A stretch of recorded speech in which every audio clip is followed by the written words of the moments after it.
Muling magsasagawa ng supply mission ng ilang grupo sa West Philippine Sea para matulungan ng mga Pilipinong mangingisda na apektado ng mas mataas na presyo ng produktong petrolyo. Para sa detalye, may Express Report live si Mobile Journal Arles de los Santos. Arles, kailan ba yan maglalayag at ano ang gusto pa nilang ma-accomplish dyan?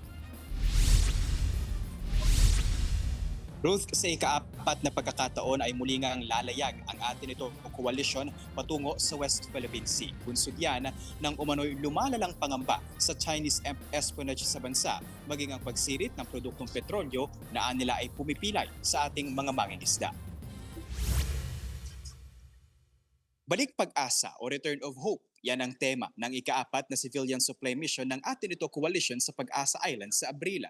Prioridad ng grupo ang pagdadala ng fuel at food assistance sa mga mangingisda sa West Philippine Sea at mga coastal communities. Partikular ang munisipalidad ng Kalayaan kung saan nananahan ang hindi bababa sa 500 Pilipino. Sa press conference ngayong umaga, ipinanawagan ni atin ito lead convener Rafaela David ang sama-samang aksyon ng pamahalaan at ng publiko para masiguro makapaglalayag at makapagtatrabaho pa rin ang ating mga kababayan sa lugar. Pagtutol din daw ito sa umunoy pagtataksil ng ilang opisyal ng pamahalaan, partikular ang mga binansagang Tsinadora na tila raw sinasang-ayunan ang propaganda ng China.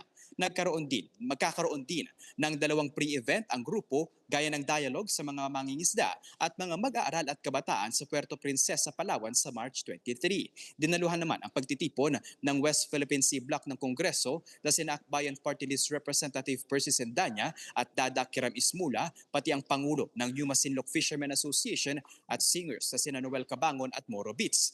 2023 nang simula ng atin ito ang unang misyon patungo sa Ayungin Show.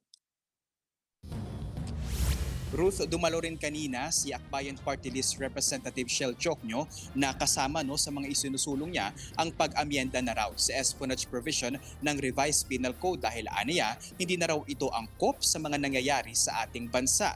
Dapat din daw ay ipasa na ang batas para labanan ang foreign interference o yung panghihimasok ng ibang bansa sa iba pang mga bansa at minamanipula ang mga mapanira at mapanlinlang na mga impormasyon na posibleng ang makasira at makayurak sa ating demokrasya.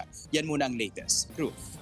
Yan po ang ulat ni Mobile Journal Arles de los Santos. Mga kapatid, Ruth Cabalco, para sa mabilis na pasada ng mga balitang dapat niyong malaman, mag-follow at mag-subscribe sa social media pages ng News 5.